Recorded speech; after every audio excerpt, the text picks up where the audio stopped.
ইসলামের সংবিধান বানাইতে, নাস্তিক মুরতাদের রাজকে তছনছ করে ঈমান আর ইসলাম আর শান্তির রাজ করতে তোমার মতো মানুষকে যদি বারবার জীবন দিতে হয়, তুমি বারবার জীবন দিবে। আল্লাহর জমিনে নাস্তিক মুরতাদ কাফেরের হুকুমত তুমি সহ্য করবা না। এটাই আল্লাহর পছন্দ, এটাও নবীর সুন্নাত।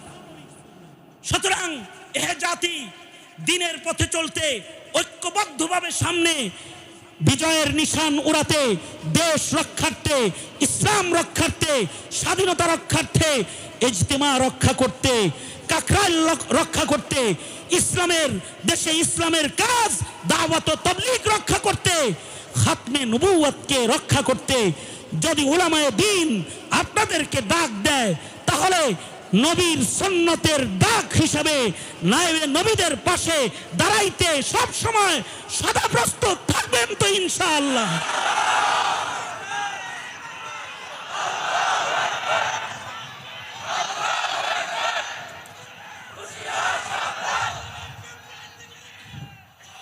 আজকে মাহফিলের প্রথম দিনে আমি শক্ত করে কিছুই বলতে চাই না। 3 দিন প্রোগ্রাম হবে, তাই আমি আমার কথাকে অনেক সফট কর্নার থেকে বুঝাইবার চেষ্টা করেছি। চেষ্টা করার দায়িত্ব আমার, আর বুঝ গ্রহণ করার দায়িত্ব আপনার। যদি বুঝে থাকেন তাহলে আলেম উলামা যেখানে আপনারা আছেন, আলেম উলামা যেখানে, নবীর সুন্নত যেখানে, কোরআন সুন্নাহ যেখানে, কোরআন সুন্নাহ নাই যেখানে, জুলুম আছে যেখানে, ইনসাফ আছে যেখানে, আদালত আর ইনসাফের রাজ করতে সদা প্রস্তুত এক মর্দে মুজাহিদের হায়াত হোক, তোমরা নতুন প্রজন্মের যুবকদের হায়াত, আর ইবাদতের রাজ করতে এদেশের বয়োবৃদ্ধদের বাকি হায়াত হোক, নামাজ, জিকির, তিলাওয়াত ও সাদাকা খায়রাতের হায়াত, আর এদেশের প্রজন্মের হায়াত হোক সাচ্চা পাক্কা একজন ইমানদারের হায়াত। আল্লাহ কবুল করো ইনশাআল্লাহ। বলেন রাজি তো ইনশাআল্লাহ? তওবা করিতেছি ইনশাআল্লাহ, তওবা করছি। হাত তোলেন, বলেন ইয়া আল্লাহ তওবা করিতেছি, আর কোনোদিন গুনাহ করব না। ইয়া আল্লাহ আর নামাজ কাজা করব না। ইয়া আল্লাহ কারোর উপরে জুলুম করব না। ইয়া আল্লাহ মিথ্যা বলবো না, গীবাত করব না, চগলখুরি করব না, হারাম খাইব না, হারাম পথে চলবো না ইনশাআল্লাহ। চিল্লা বলেন। এই পৃথিবীতে কিছু মানুষ আছে যারা ভিনদেশি দাদা প্রভুদেরকে খুশি করে, তাদের উপরে ওই দাদারা খুশি থাকে। পৃথিবীর কোথাও জায়গা না পেলেও দাদাদের আঁচলের নিচে তারা জায়গা পায়। কিন্তু এই পৃথিবীতে কিছু মানুষ আছে যাদের উপরে আসমানের মালিক মহান আল্লাহ খুশি।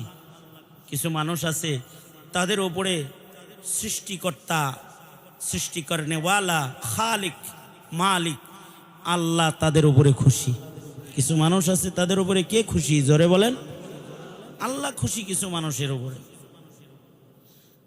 আল্লাহ যাদের উপরে খুশি তাদের জন্য আল্লাহ তাআলা জান্নাত সাজিয়ে রেখেছেন, জান্নাতে তাদের জায়গা দান করবেন। আর আল্লাহ যাদের উপরে নারাজ তাদের জন্য দোজখের আগুন, নরক জ্বালিয়ে রেখেছেন। এটার ইন্ধন হিসেবে তাদেরকে দোজখের লাকড়ি হিসেবে ঢুকায়া দিবেন। তারাও হবে মানুষ, দুনিয়াতে মানুষ ছিল, কিন্তু এই মানুষগুলো আল্লাহকে নারাজ করেছে, আল্লাহকে বিলকুল নারাজ করেছে। ন্যূনতম আল্লাহ পাকের সন্তুষ্টি তারা তালাশ করে নাই, তাদেরকে দোজখের আগুনে নিক্ষিপ্ত হইতে হবে। আর যারা আল্লাহকে খুশি করেছে, খুশি করেনেওয়ালারা আল্লাহ পাকের জান্নাতে যাবে। খুশিটা 2 প্রকার আছে। কিছু সন্তানের উপরে পিতামাতা বেশি খুশি থাকে, আর কিছু সন্তানের উপরে সন্তান যেহেতু এ কারণে ঘরের থেকে ধাক্কা দিয়ে বাইর করে দিতে পারে না, গণনা করে কিন্তু সন্তুষ্ট না। মুমিনদের ভেতরে কিছু মুমিনকে তাদের ওয়াহদানিয়তের বিশ্বাস আর কালিমা বিশ্বাসের কারণে আল্লাহ তাআলা বান্দা হিসেবে তাদেরকেও গণনা করে, কিন্তু আল্লাহ তাআলা তাদের উপরে খুশি না। ওই অবাধ্য সন্তানের মতন যারা পিতামাতার ঔরসে জন্মেছে, ঘরে বসবাস করে, কিন্তু মা বাবার ফরমা বরদার গোলাম তারা না, সন্তান তারা না, মা বাবার হুকুম মানে না। এই কারণে পিতামাতা তাদের উপরে সন্তান হিসেবে গণনা করলেও মা বাবা তাদের অসন্তুষ্টিকে কোনো না কোনোভাবে প্রকাশ করে। এই পৃথিবীতে কিছু মুমিনও এমন আছে যাদের আল্লাহ তাআলা ঈমানের কারণে আল্লাহর বান্দা ও গোলাম হিসেবে তাদের গণনা করে, কারণ তাদের কালিমা আছে, ঈমান তো আছে, এ কারণে তাদেরও বান্দা হিসেবে গণে।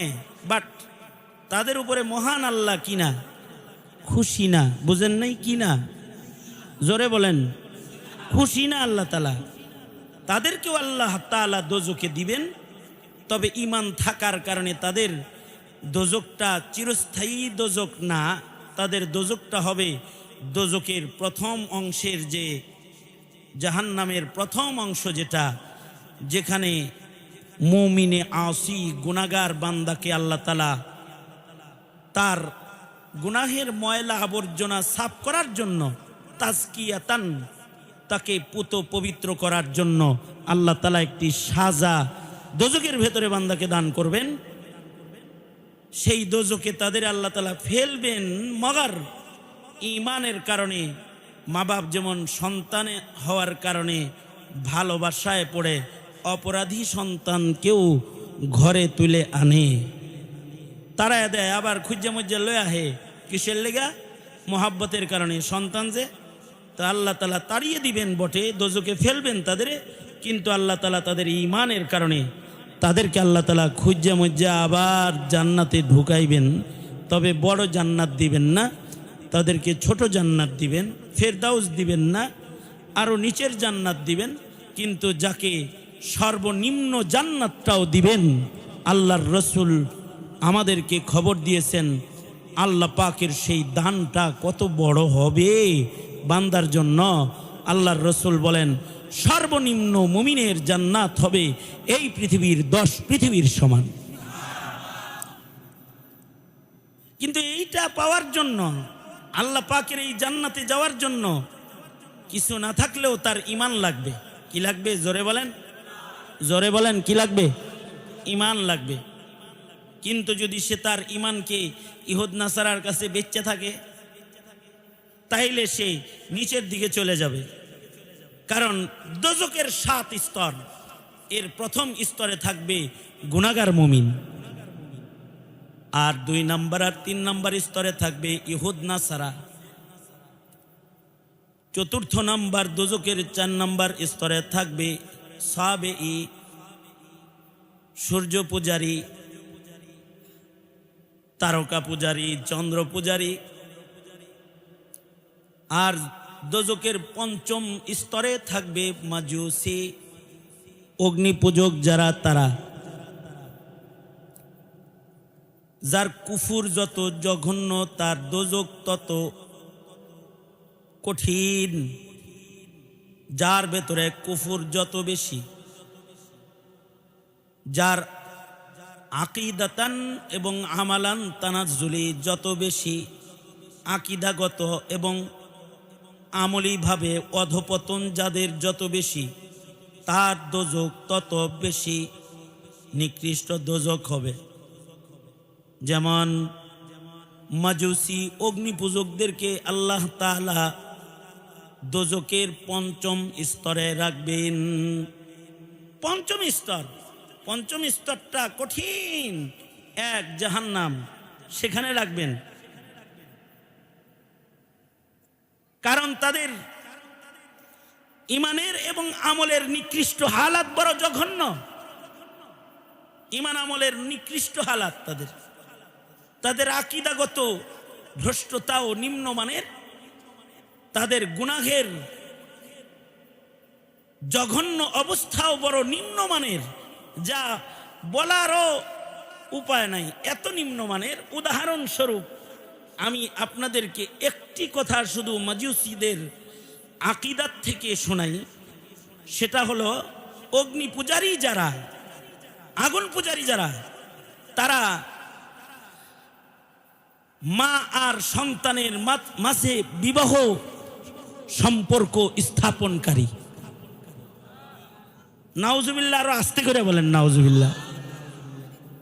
অগ্নি পূজারীরা মা সন্তানের মাঝখানে বৈবাহিক বন্ধন স্থাপনকারী নিকৃষ্ট কুফরি মতবাদ। ওদের ধর্মে নিয়ম হইল, স্বামী স্ত্রী যদি বিয়ে হয়, স্বামী স্ত্রী বিয়ে হওয়ার পরে পয়লা সন্তান যদি মেয়ে হয়, তাহলে বিবাহটা টিকা যায়।